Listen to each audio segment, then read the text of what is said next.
A ver, les voy a explicar el tema de, mm, ya, el ámbito de aplicación del impuesto a la renta. A ver, para que entiendan, em, cuando se habla del ámbito de aplicación del impuesto a la renta, se va a tener en cuenta o se va a tener en consideración el artículo 1. O sea, en el artículo 1 establece el ámbito de aplicación del impuesto a la renta. Es decir, si se tiene en consideración, si se toma en cuenta el ámbito de aplicación del impuesto a la renta, pues esta va a dar origen al nacimiento del impuesto a la renta. Por eso es importante el ámbito de aplicación del impuesto a la renta. Pero ¿qué comprende el ámbito de aplicación del impuesto a la renta? O sea, ¿qué se entiende hasta dónde abarca?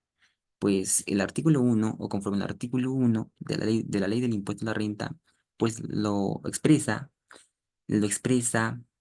eh, como los siguientes puntos. Por ejemplo, hace referencia,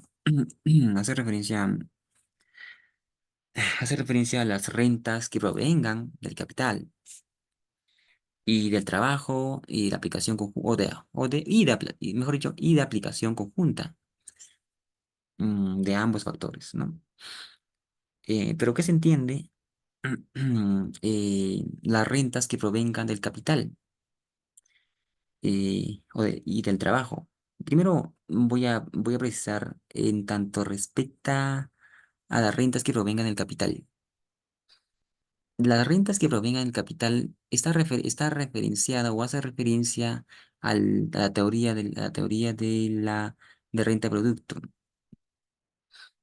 En tanto que, por ejemplo, tal es el caso de pues una persona, eh, eh, una persona, una persona X, pues tiene un bien inmueble y ésta, pues, la alquila, la arrienda. Entonces, tiene un capital que es el bien inmueble, o sea, cuando se dice capital, pues es un bien inmueble y que en este caso, en el ejemplo, y esta es capaz o esta es susceptible de generar rentas, réditos económicos, que justamente por generar ingresos, por percibir ingresos, va a ser objeto de gravamen con el impuesto a la renta y de manera periódica. También en tanto respecta al de la renta de trabajo, pues también igual, una persona trabaja en una empresa, es dependiente, ya trabaja en una empresa, pues en este caso, em, eh, eh, este trabajador pues va a generar ingresos y no por única vez, sino que va a generar ingresos de manera periódica, continua, porque tiene la capacidad de generar ingresos, es decir, trabajando en la empresa. Pues no. Entonces hay una fuente generadora de ingreso. ¿Y cuál es la fuente generadora de ingreso?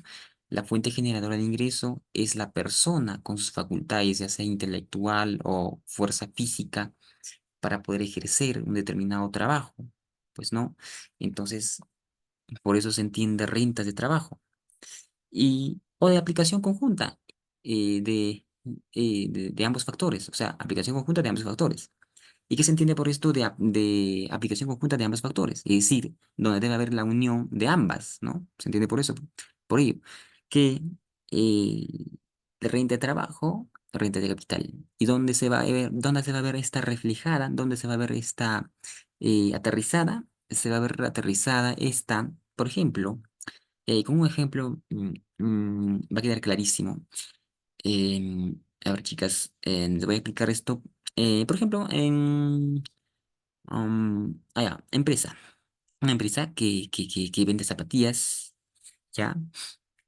Que vende zapatillas, pues básicamente eh, eh, tiene el capital, tiene el recurso, tiene el bien inmueble, es decir, un bien inmueble en donde va a estar pues las zapatillas que van a ser objeto de venta y pues todo, pues no, el personal administrativo, es decir, también el activo fijo, el dinero, pues no, ya para poder venderlo. O sea, está todo listo, está todo disponible para efectos de poder vender. Y ahí está, reflejada, rentas de capital. Pero ¿dónde está la unión? Pues obviamente el hecho de que se implementa de manera correcta, pues para la venta de zapatillas, em, pues no es que se va a vender solita, o sea, no es que va a generar ingresos sola una vez ya implementada, ¿no? Sino que también se requiere, pues, trabajadores, la administración, el personal administrativo, pues, ¿no? El empleado que va a vender este producto, ¿no? Que es el de las zapatillas. Entonces, ahí hay una unión, tanto renta de capital y de trabajo. Es así como se ve reflejada esta. Y ahora, a la siguiente, a las ganancias de capital. ¿Qué son las ganancias de capital? Pues esta también está establecida en el artículo 1 de la ley de impuesto a renta, la renta, ¿no? Pero donde un poco específico. Sin embargo, lo detalla un poco más el artículo 2. Entonces, primero, ¿qué se entiende por ganancias de capital? Las ganancias de capital son básicamente muy distintas, ¿no? Muy distintas a a las rentas de capital. O sea, primero hay distinciones que se puede hacer aquí. Una cosa es las ganancias de capital y otra muy distinta, las rentas de capital y otra muy distinta, l- bienes de capital. Bienes de capital, son otra cosa muy distinta. Son tres elementos o factores, nomenclaturas muy distintas. Entonces, primero, las ganancias de capital. La ganancia de capital básicamente es cuando se realiza una venta, cuando se realiza la enajenación. Esto va estrictamente con la enajenación. Si no hay enajenación, no va a haber ganancias de capital. Ganancias de capital va a entenderse con la enajenación, conforme también lo establece el artículo 2 claro, el artículo 2 de la ley del impuesto a la renta y en concordancia con el artículo 5 eh, se va a establecer o establece que se va a dar esta con la enajenación. Siempre que haya enajenación, pues se va a hablar de ganancias de capital, es decir, a título oneroso, no a título gratuito, ¿no? Ya, eso. Pero, pero también cabe hacer referencia que eh, ganancias de capital no simplemente va a terminar en la enajenación del capital, sino que también esta no debe de estar dentro del giro del negocio de la empresa, no debe de estar bajo ninguna circunstancia, como por ejemplo, que una empresa vende, pues no sé, un carro, que digamos, un activo fijo, o sea, realiza la enajenación de un activo fijo. Este es un capital, ese es un capital. Pero este activo fijo no va a generar ingresos. O sea, mejor dicho, no está dentro del rubro de la empresa. No está dentro del giro del negocio de la empresa. Em, pero sin embargo se vende. Y esa venta, pues, se denomina ganancias de capital. Porque el activo fijo, o sea, la empresa no está dedicada a vender activos fijos. Y no podría hacer eso así, porque, porque, porque es un capital, o sea, la empresa, que es decir, es la fuente generadora del ingreso, pero más no, pues más no, es materia de comercialización. Entonces, básicamente por eso se entiende la ganancia de capital, y siempre que haya enajenación y siempre que no sea dentro del rubro de la empresa o del giro del negocio de la empresa. ¿Ya? Esto en concordancia con el artículo 1, 2 y 5. Ya. Otros ingresos. Cuando se habla de otros, otros ingresos, que provenga de terceros, pues también está en el artículo 1, pero también está en el artículo 3 de la ley del impuesto a la renta y también en concordancia con el artículo 1 del reglamento de la ley del impuesto a la renta. Pero, ¿qué comprende o qué se entiende por otros ingresos que provengan de terceros? Esto se puede ver reflejada o se puede apreciar en cuando, cuando una empresa, pues, básicamente realiza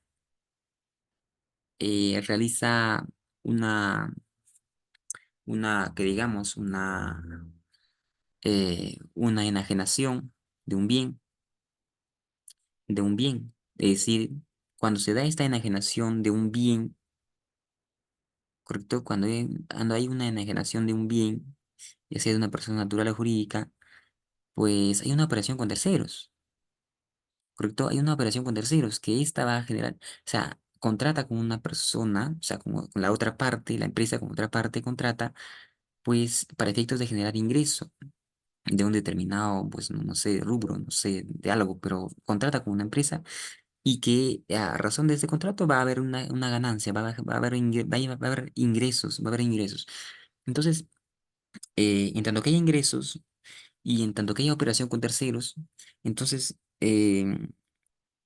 está dentro también del ámbito de aplicación del impuesto a la renta y a su vez, o al ser así, es, es objeto de gravamen con el impuesto a la renta. Entonces, eso por un lado. Ahora, también se entiende por operación con terceros, ingresos que provengan de terceros, también se entiende no solamente a título gratuito, o mejor dicho, a título oneroso, sino también a título gratuito. Pero también la doctrina, estaba viendo alguna doctrina que establece respecto a la operación con terceros. Y esto también en concordancia con el artículo 1 del reglamento de la ley del impuesto a la renta, no de la ley del impuesto a la renta, sino del reglamento de la ley del impuesto a la renta. En tanto que precisa, por ejemplo, o se puede apreciar, por ejemplo, em, en el caso de, allá, hay una empresa, esto, pues, em, hace, quiere participar en un juego de azar. Es decir, la empresa simplemente se gana una lotería, ¿no? Una lotería, pero esto no es una operación con terceros, por lo tanto no estaría dentro del ámbito de aplicación dentro del ámbito de aplicación del impuesto a la renta, por lo tanto no sería objeto de gravamen como el impuesto a la renta. Entonces, así que no estaría dentro del ámbito de aplicación de la renta. Sin embargo, el artículo 1, como lo decía, sí establece, ¿no? Que si bien es cierto no hay operación con terceros, pero lo que importa aquí dice el beneficio, o sea, el ingreso que percibe. O sea, no hay una operación con terceros que sería la, pues no, con el que está organizando el juego del azar, ¿no? Para ganarse la lotería. O sea, no es una operación, no es tan, propiamente no está considerada como operación con terceros, pero sin embargo, al ganarse la empresa una lotería, por suerte, por azar, genera ingresos, es decir, percibe ingreso un beneficio. Y al percibir ese beneficio, sí estaría dentro de de aplicación del impuesto a la renta, por tanto, objeto de gravamen con el impuesto a la renta. Entonces, eh, esa es la que se debe tener en consideración.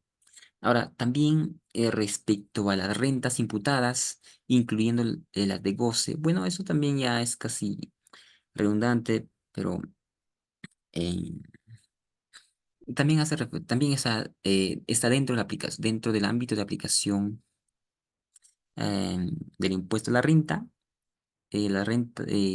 pues las del goce o disfrute. Em, ahora, respecto al tema espera, me estoy pasando aquí. Ya, alcance territorial o principio de fuente peruana. Esto es muy sencillo. Alcance territorial hace referencia a al alcance jurisdiccional, no está básicamente con la jurisdiccionalidad, con la jurisdiccionalidad, con el territorio, pues básicamente el territorio del Perú, pues, ¿no? Ya, nacional, Perú, ya. Entonces, para esto está en el artículo 7 de la ley de impuesto a la renta y el artículo 4 del reglamento de la ley de impuesto a la renta. Básicamente hace referencia a domiciliados y no domiciliados. No domiciliados, que son toda persona toda persona que está dentro de la nacionalidad peruana. Pues esos son domiciliados, ¿no? Las personas que residen en el Perú. Y las no domiciliadas, pues son las personas que están en el Perú o estando en el Perú, se ausentan, o sea, se van del país, del Perú, pero por lo menos de 183 días. 183 días o 184 días, es decir, 183 días más. Entonces, al ausentarse ya pierde el de carácter o del factor domiciliado, sino ya será no domiciliado. Y en tanto que es no domiciliado, pues el, será objeto de gravamen con el impuesto a la renta, pero desde la perspectiva del no domiciliado, ya no de la perspectiva de domiciliado. Entonces,